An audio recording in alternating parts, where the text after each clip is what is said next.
નમસ્કાર વિદ્યાર્થી મિત્રો, હવે આપણે જોઈશું પ્રેક્ટિકલ નંબર 13. જો આ પ્રેક્ટિકલ તમારું HNGUની એક્ઝામમાં મોડિફાઈડ કરેલું છે, આ પૂછાયેલું બી છે, તો ધ્યાન રાખજો. જો રકમ Sri Deepak furnished the following particular of his income earned during the previous year relevant to the assessment year 2019-20. Sri Deepak furnished ની following માહિતી આપી છે his income earned during the previous year relevant to the assessment year કે આકરણી વર્ષ આ total આવક આપી છે આકરણી વર્ષ 2019-20ની. હવે ફર્સ્ટ કહ્યું છે interest from a property in USA 3,18,000. એમને વ્યાજ મળે છે યુએસએની કોઈ પ્રોપર્ટીનું 3,80,000. Second number interest on a fixed deposit with Indian company received outside India 67,000. શું કહે છે વ્યાજ મળે છે એફડીનું ઇન્ડિયન કંપની છે but received in outside in India. ક્યાં કરે છે? રિસીવ આઉટસાઇડ ઇન ઇન્ડિયાની અંદર કરે છે.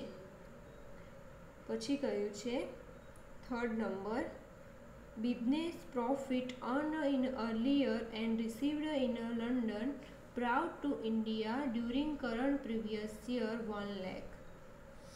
બિઝનેસ કરે છે પ્રોફિટ અર્ન ઇન અર્લિયર આગળના વર્ષનું બિઝનેસનો પ્રોફિટ થાય છે રિસીવ્ડ ઇન લંડન અને મળે છે ક્યાં? લંડનની અંદર in Indian during current previous year 1 lakh. પછી ફોર્થ નંબર આપ્યું છે profit from a business in London business is managed from India કાઉન્સમાં કહ્યું છે 14% of profit received outside in India. શું કહે છે પ્રોફિટ એનો બિઝનેસનું થાય છે લંડનની અંદર અને બિઝનેસ ઇઝ મેનેજડ એનું મેનેજ ક્યાં થાય છે? ફ્રોમ ઇન્ડિયાની અંદર કાઉન્સમાં કહ્યું છે 14% of profit received outside in India. 40% profit ભારતની બહાર મળે છે અને ટોટલ પ્રોફિટ આપ્યો છે 2 લાખ રૂપિયા. હવે 5 number pension from a former Indian એમ્પ્લોયની રિસીવ્ડ ઇન USA. એમને પેન્શન મળે છે ભારતના એમ્પ્લોયરનું પણ ક્યાં મળે છે? યુએસએમાં 3 લાખ રૂપિયા. નીચે કહ્યું છે compute his gross total income from the assessment year 2019-20 in the following customise.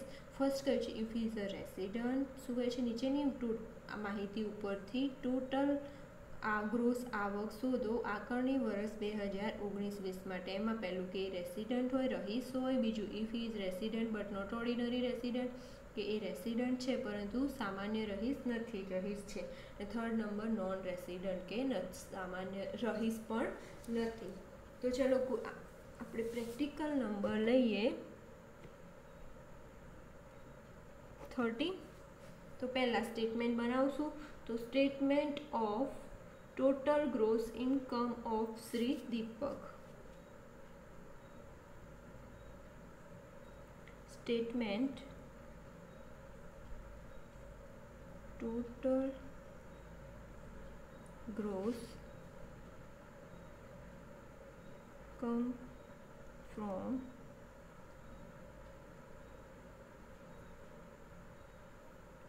Sri Deepak. Okay. હવે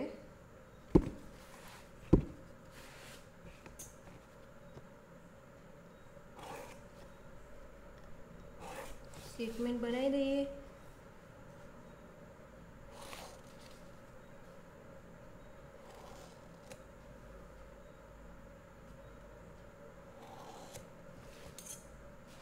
પહેલામાં આવશે પર્ટિક્યુલર,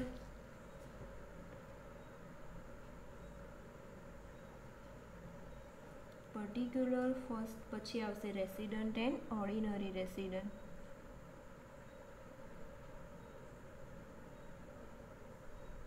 પછી આવશે resident but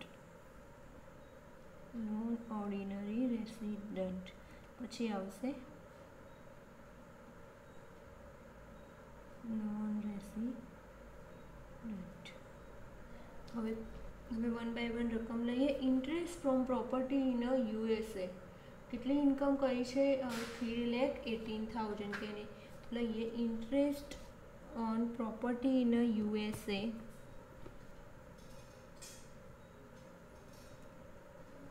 interest on property in USA કે એને યુએસની યુએસમાંથી કોઈ પ્રોપર્ટી છે એમાંથી એને આવક થઈ છે.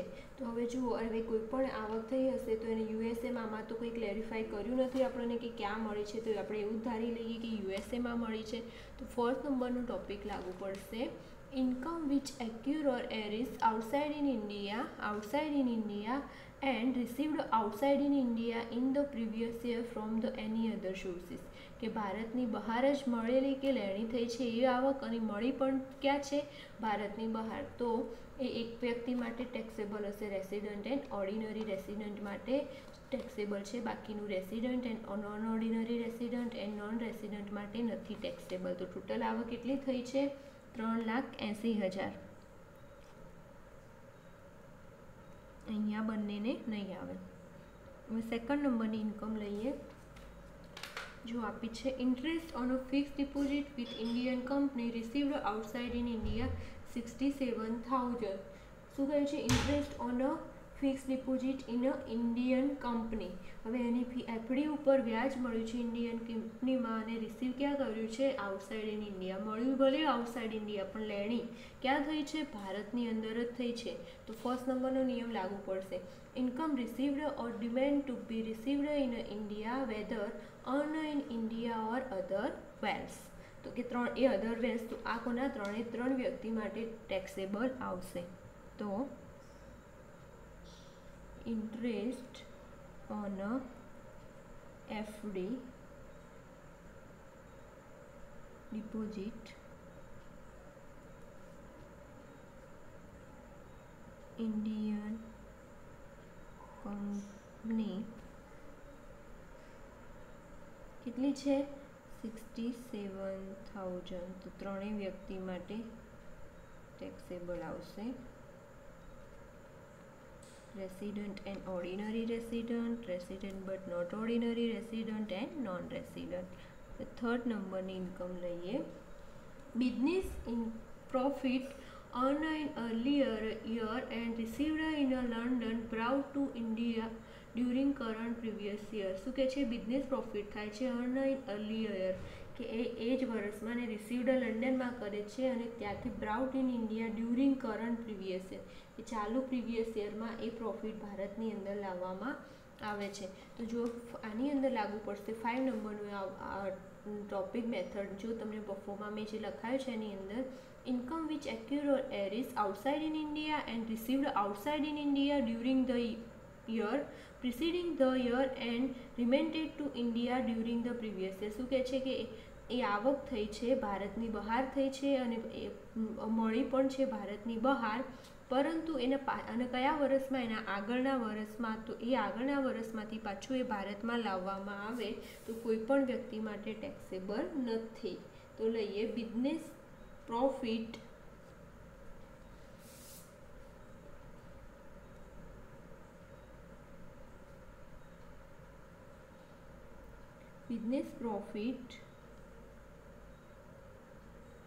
in London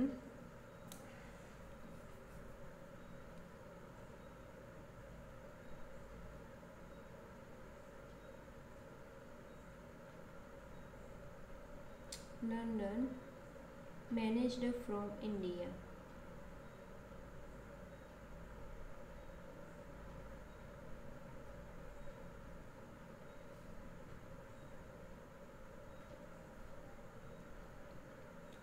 તો બિઝનેસ પ્રોફિટ થયો છે, સોરી, મેનેજડ ઇન્ડિયામાં નથી થતું, ઇન લંડન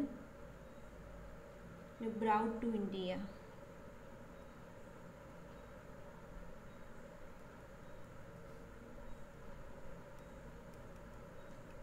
તો એ ત્રણેય વ્યક્તિ માટે રેસિડન્ટ એન્ડ ઓર્ડિનરી રેસિડન્ટ માટે પણ નથી taxable, resident but not ordinary resident માટે પણ નથી ટેક્સેબલ અને નોન રેસિડન્ટ માટે પણ ટેક્સેબલ નથી.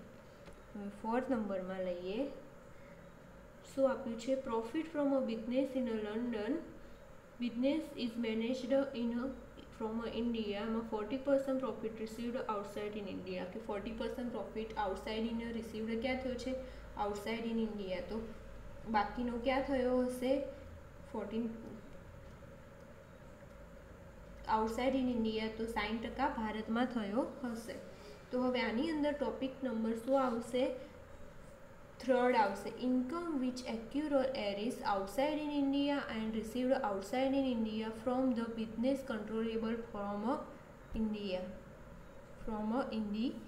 શું કહે છે કે ઇન્કમ વિચ એક્યુર ઓર એરિસ કે મળી પણ છે આઉટસાઇડ ઇન ઇન્ડિયા ભારતની બહાર અને રિસીવ પણ ભારતની બહાર થઈ છે, પણ એનું બિઝનેસનું કંટ્રોલેબલ ક્યાં હોય છે? ભારતની અંદર. તો જુઓ એમાં રેસિડન્ટ એન્ડ ઓર્ડિનરી રેસિડન્ટ માટે ટેક્સેબલ આવશે, resident but not ordinary resident માટે ટેક્સેબલ આવશે, બટ નોન રેસિડન્ટ માટે નહીં, કશું ટેક્સેબલ નહીં આવે. તો fourth number profit from a business London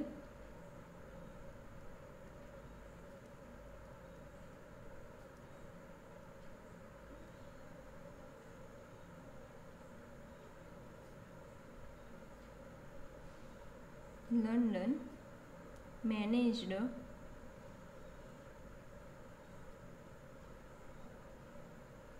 from India. Manage ક્યાં થાય છે? ભારતની અંદર. હવે જો એમાં તમને અલગ કહ્યું છે 40% profit receive and outside in India, 40% ભારતની બહાર રિસીવ કર્યો છે, તો 60% ક્યાં રિસીવ કર્યો હશે? ભારતની અંદર. હવે જો આની અંદર પણ એ લાગુ પડશે કે જો ભારતની અંદર રિસીવ કરવામાં કોઈ પણ ઇન્કમ આવે તો બંને માટે ટેક્સેબલ આવશે, બધા માટે ટેક્સેબલ આવશે, 3 વ્યક્તિ માટે. તો આઉટસાઇડ ઇન ઇન્ડિયા રિસીવ કેટલો કર્યો છે એને? 40%. તો બાકીનો કેટલો હશે? 2 લાખમાંથી બાકીનો જે હશે એ 60% ભારતમાં રિસીવ કર્યો હશે. તો આમાં તો પૂરેપૂરા આવશે 2 લાખ રૂપિયા બંને વ્યક્તિ માટે, બટ આની અંદર બાકીનો જે છે એ પ્રોફિટ આવશે. તો જુઓ 2 લાખના 16%, 1,20,000. યસ, કે 60% એને ભારતમાં મળેલી અને લેણી થઈ છે. આમાં નિયમ નંબર 1 લાગુ પડશે અને આની અંદર નિયમ નંબર 3 અને 1 બંને લાગુ પડે છે. હવે એના પછી લઈએ 5 નંબર આપ્યું છે. Pension from a former Indian employer received in USA 3 lakh. Pension from a former Indian employer, તો એ પેન્શન આપેલું હોય તો એ 3 વ્યક્તિ માટે ટેક્સેબલ છે. આપણે આગળના સમમાં જ જોઈ ગયા.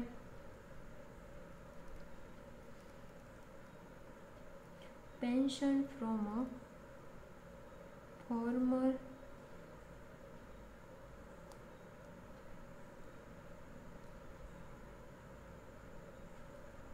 ઇન USA, તો એ કેટલું આપ્યું છે? 3 લાખ. તો 3 વ્યક્તિ માટે પૂરેપૂરું ટેક્સેબલ છે. ઓકે, હવે આપણે શું લઈશું? Total gross income.